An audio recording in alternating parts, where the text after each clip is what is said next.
Kızlar, biz қазір фаршированный судак жасаймыз деп жатырмыз. Сазанан да жасауға болады фаршированный судакты.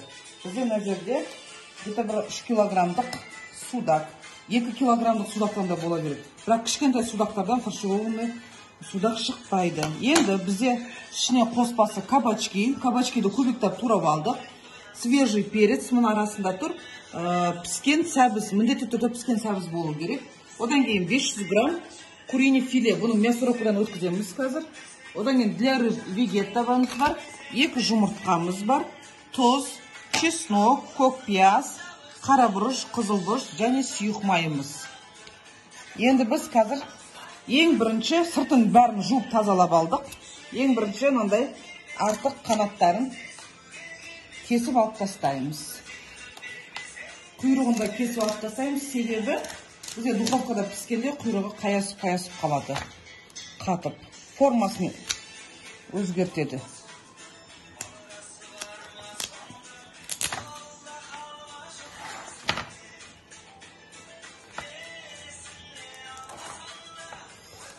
Сосын барып та нелерін кесіп отқанда, міндетті түрде қолдарыңызды абайлаңыздар. Мына қылтанақ деген кіріп кетеді балықтың. Бірақ кірген жағдай перекспен сразу қолдарыңызды жуыңыздар, себебі балықта деген көбейген бетін бактериялар болады. Олар арғы денеге дарыса өте жаман болады, кетсе. Төбесінің қанатын кесудің керегі жоқ. Жақсылап жудық, жақсылап тазалап. Енді бізде пышақтың басы міндетті түрде өткір болу керек. Қыздар, осыны жақсылап мұқият тыңдаңыздар. Естіңіздер ме? Қазір мен каждый фишканы айтып отырам, соның бәрі мұқият тыңдаңыздар, қыздар. Міне, мына жерден бастаймыз. Көрдіңіз бе? Пышақтың ұшын кіргіземіз. Мына жерде омыртқа, түгел омыртқа кетеді. Енді, көрдіңіз бе міне? Пышақты кескенде, мына пышақтың ұшы қолмен прям сезесіздер. Міне, пышақтың ұшымен қара жұмыс жасап отырмын. Көрдіңіз ғой мінекей. Омыртқаға пышақ, қараңыздар даусын. Көрдіңіздер ме міне? Міне, пышақ тигенде омыртқаға даусы шығып жатыр бізде.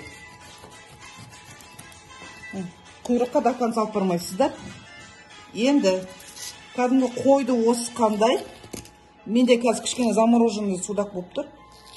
Мінекей. Көрдіңіздер ме? Пышақпен сәл жіберіп отырасыздар. Қажурасына тимеу керек. Мына омыртқа, мына жерден қараңыздар мұқият міне. Мына омыртқа, мына жерден біз кесіп отырмыз мінекей.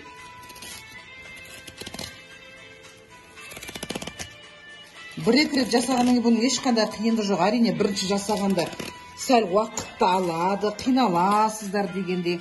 Сазаннан да жасауға болады, фаршированный сазан. Сазанның еті өте дәмді болады. Мына еттен көп кесіп жібермеңіздер. Сосын кажурасын абайлайсыздар пышақтың ұшымен кеткенде. Көрдіңіздер ме мұны қандай? Омыртқа кетті, қабырға кетті, мынаның ішінде шек қарны қалды. Таза болды. Енді мына беттен бастаймыз.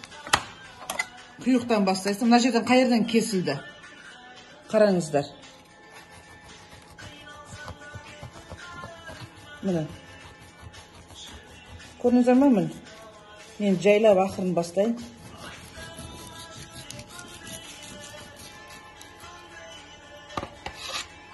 Міне, көрдіңіздер ғой, қалай кесілді. Екі омыртқа екі жерде қалды мінекей.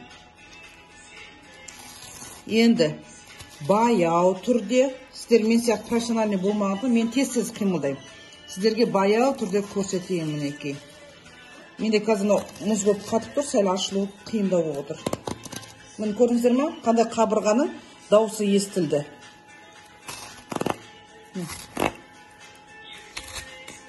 Мынау қабырғаға сүйекке тақап пышақты үйкеп отырасыздар. Себебі қанаяқта филесі көп қалып қалмау керек еті. Тастай отырмаш, қол жауратып. Міне. Мынаны бұлай жібересіздер. Көрдіңіздер ғой. Енді қолмен былай қарай итеріп отырамыз. Мінекей. Қолмен қолды да абайлап жасайсыздар, потому что не кіріп кетпеу керек, сүйек. Мінекей көрдіңіздер ме? Қолмен itергенде қандай состояние болды. Мынаны қолды ақырын тығып, былай жасап отырасыздар. Мінекей, көрдіңіздер ғой, біз филені қалай алдық. А мына екі ортада қабырға қандай қалды. Ешқандай бұлғанған жоқ, ештеңке кір болған жоқ. Мінекей. Көрдіңіздер ме? Шек қарын қабырға қалды. Бұны бір-екі рет кескеннен кейін ешқандай қиындығы жоқ. Еш переживать етпеңіздер. Себебі қолдың бәрін бізде жаттықтыру керек. Мінекей, көрдіңіздер ме? Қандай состояниеде кетті.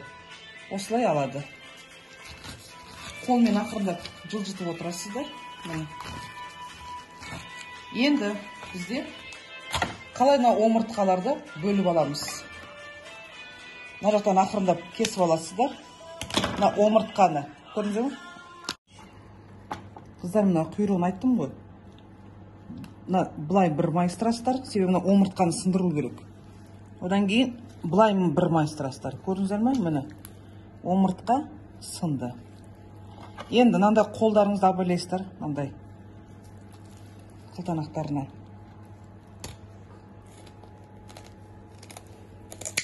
Осылай кесеміз. Бұны жыртып аламын, басқа деп ештеңе қорықпаңыздар. Неке. Судақтың бір жақсы жері бұл. Өте таза балық. Сазанда енді біраз лайланасыздар.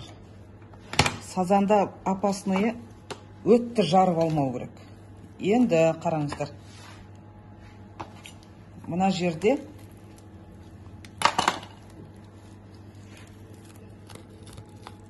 көрдіңіздер, примерно омыртқаны бөлесіздер.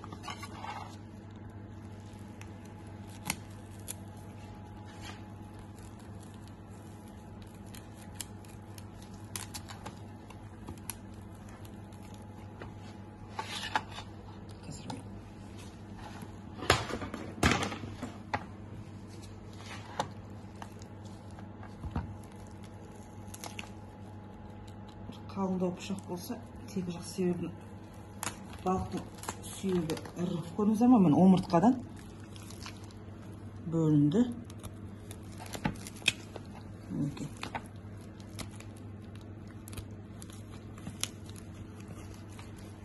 Енді бұны ақырындап қайшымен кесіп аламыз. Мінекей. Көрдіңіздер ме? Омыртқадан қалай бөліп алдық. Тағы да айта кетем, бірінші жасағанда әрине қиындау болады. Мінекей, қыздар, қалай алынды. Мынадан, мына жерінде бір кішкентай шек тұрады. Кесіп аламыз. Қолдарыңызды мына жаққа қарай до конца кіргізесіздер. Одан бұлай алып шығасыздар да, мына жерде қайшымен. Мінекей, көрдіңіздер ғой?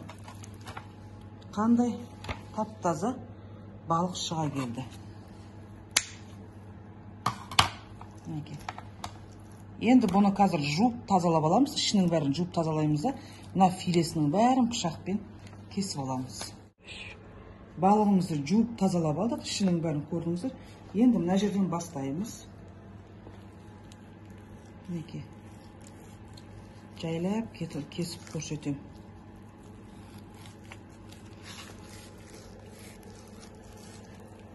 Кожурадан кішкене ет қалдырамыз. Көрдіңіздер ме? Себебі жыртылып кетпес үшін. Мінекей.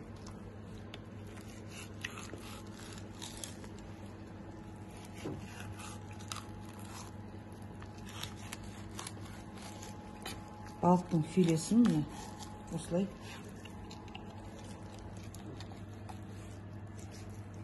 кесіп аламыз. Мінекей, көрдіңіздер ғой? Қалай кесілді. Мынандай кожурасы сәл кесіліп кетсе де, одан еш қорықпаңыздар. Ол піскен уақытта қайтадан бірігіп кетеді. Енді мына жақтан бастаймыз. Міне, көрдіңіздер ме? Филе қалай кетті.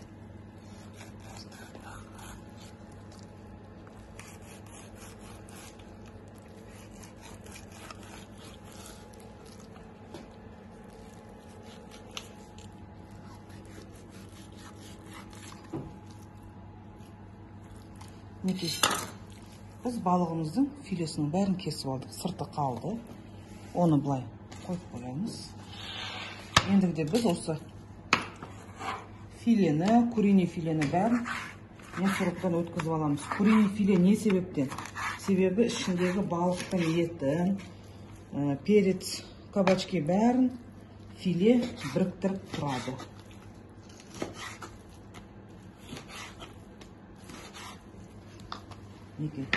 Енді біз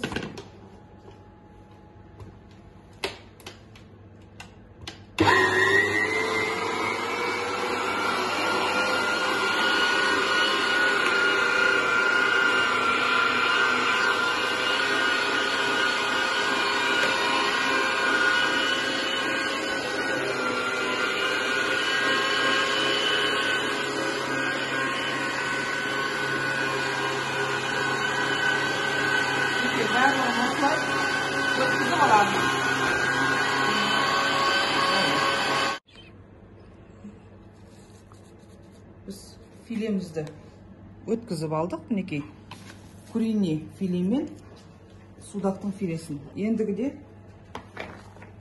кабачкиімізді саламыз. Сәбізбен перец саламыз. Перецтің дәмін ұнатпайтындар салмай-ақ қойса да болады. Міне, чесногымызды салдық, 3-4 зубчик.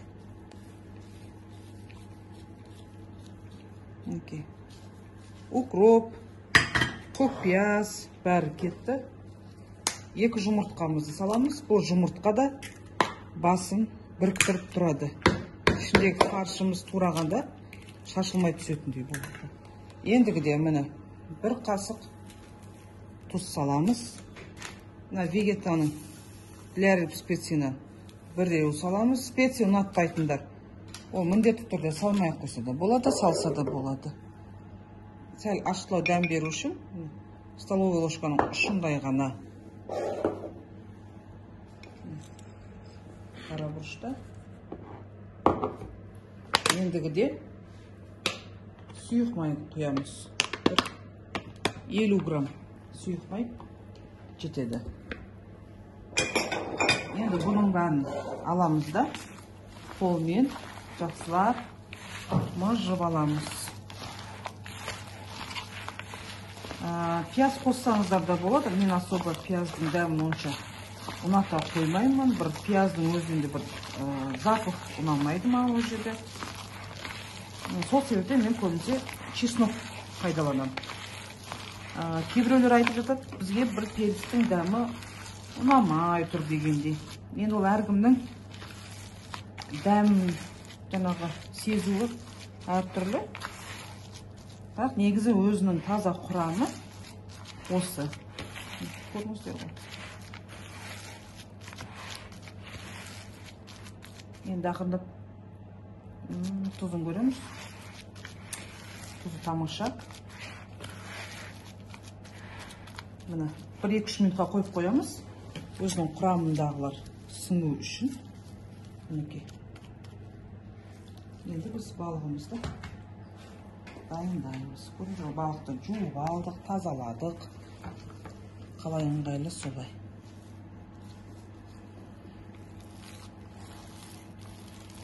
Фаршымызды алып, ішіне фаршировать етеміз. Мінекей.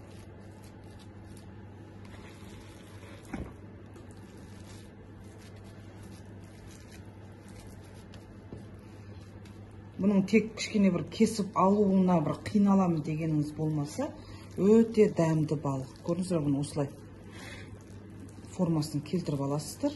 Мінекей. Тығызды. Значит, бізге тағы да кішкене салу керек сияқты.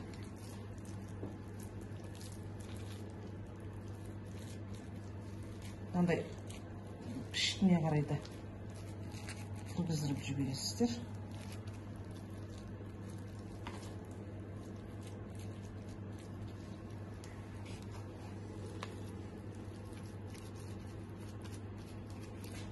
Мінекей қыздар, біздің фаршированный судак, сазан дегендеріміз осы. Қазір бұлардың бәрін жақсылап тігіп, духовкаға 40 минутқа қоямыз.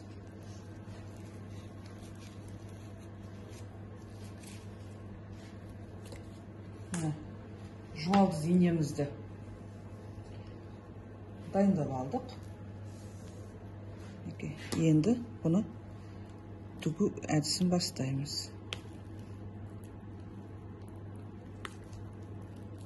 Бұны ешқандай тағы да айта кетем. Уайым жоқ бұда. Мінекей. Бізде кішкене кажурасы қатты болатындықтан инемізді жақсылап өткізіп аламыз.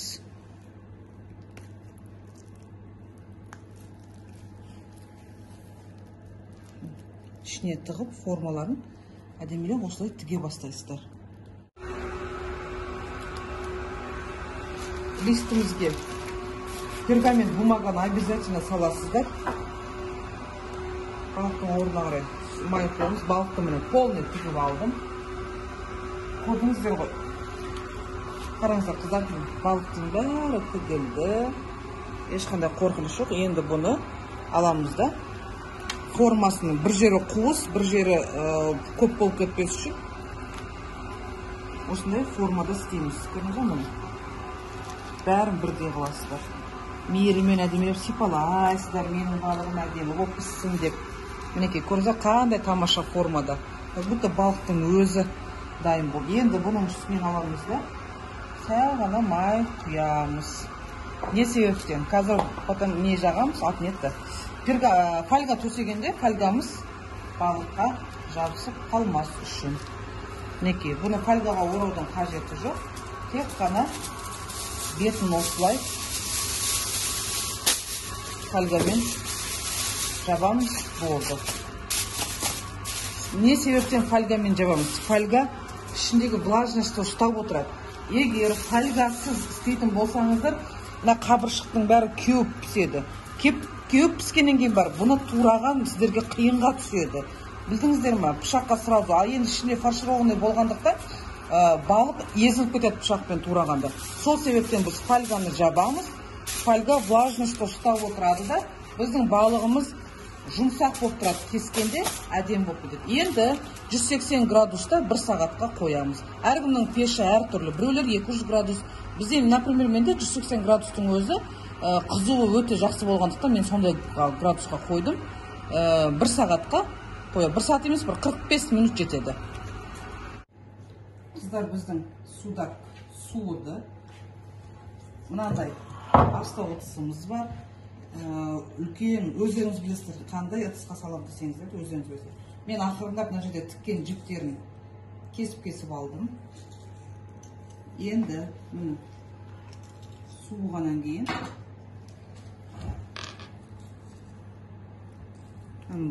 асты жағында үлкен сүйектер бар. Алып тастаймыз. Басын былай қойдық.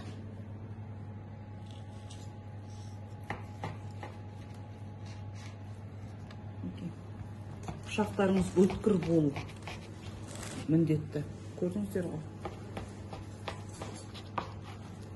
Осылай турап аласыздар. Да әдемелеп астауға саламыз. Мына жұмыртқа бағана не себептен салдым? Курени филе не себептен туралды? Себебі бізде біріктіріп тұрады. Ал енді жаңа айта кеттім ғой мен. Свежий балық болмаса, бұның бізде кажурасы жыртыла береді дедім. Мінекей.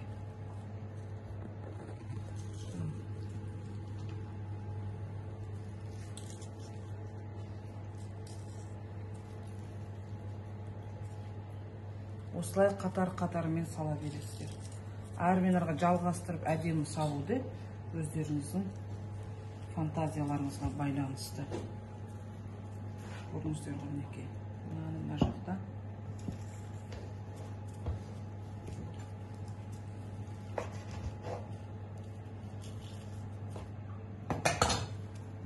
Құйрығының ұшына әдемелі фольгамен істеп қойдық. Енді лимон болсын, апельсин болсын, өздеріңіздің қалауларыңызша кесіп оформление жасай бересіздер.